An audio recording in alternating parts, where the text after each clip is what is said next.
It's not currently standard to order genetic testing for someone with locally advanced non-small cell lung cancer. In my own practice, we do it, and it influences my surveillance in different ways. For example, if a patient is known to have an ALK rearrangement, I know that that particular cancer is a very high tropism for the brain, a much higher risk for relapse within the CNS, and so part of my surveillance for that patient will include a contrast-enhanced MRI of the brain. It doesn't really influence my management, but I also have that information during treatment. And it brings up certain interesting subsets within the PACIFIC data. If we look at patients in PACIFIC who received durvalumab, patients with a sensitizing mutation within EGFR did not seem to derive the same benefit. And so one could argue that for those patients who may not be getting as much benefit from durvalumab, should we withhold durvalumab from patients with an EGFR mutation?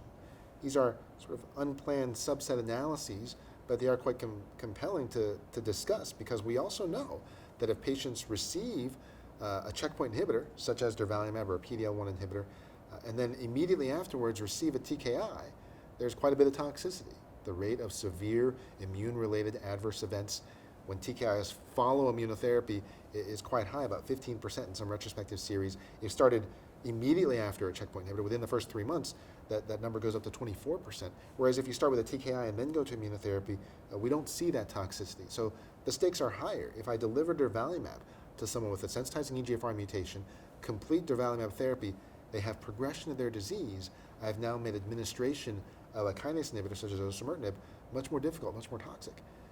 And so there are two different sort of camps. One saying that this is going to make TKI delivery harder, and so I should not give that checkpoint inhibitor.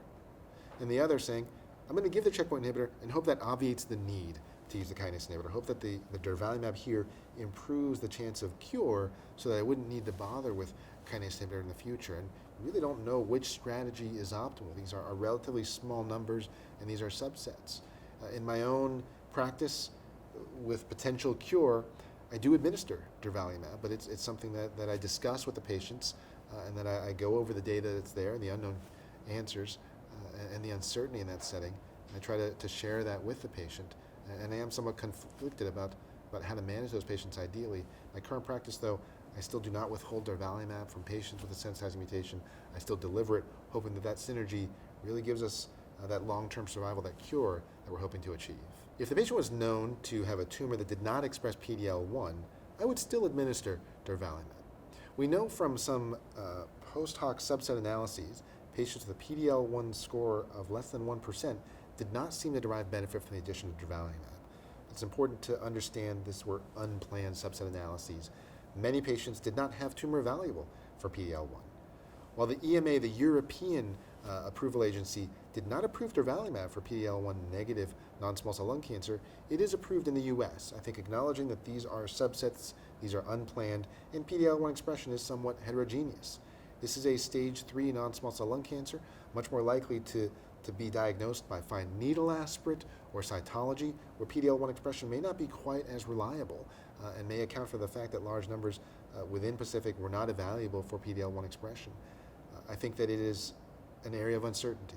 And in that setting, I wouldn't withhold durvalumab. I think overall it's a relatively safe drug. There's potential synergy between durvalumab and radiation, which can change PD-L1 expression. The biopsy may not reflect the PD-L1 status of the tumor as a whole, and because of the overall survival benefit seen in an all-comer approach with the addition of durvalumab, it would still be my practice, regardless of PD-L1 expression, to offer durvalumab to patients with stage 3 non-small cell lung cancer. So the current standard for locally advanced non-small cell lung cancer is definitive chemoradiation with platinum-based chemotherapy, followed by consolidation durvalumab, PD-L1 inhibitor, for 1 year. That would be our current standard, and that is how I approach all patients with an unresectable non-small cell lung cancer. I think where the field is going is looking at patients with resectable non-small cell lung cancer, and immunotherapy certainly would have similar, if not even greater, effects in that setting. Can we incorporate the use of checkpoint inhibitors in patients with resectable tumors in the neoadjuvant setting, neoadjuvant immunotherapy, neoadjuvant chemoimmunotherapy?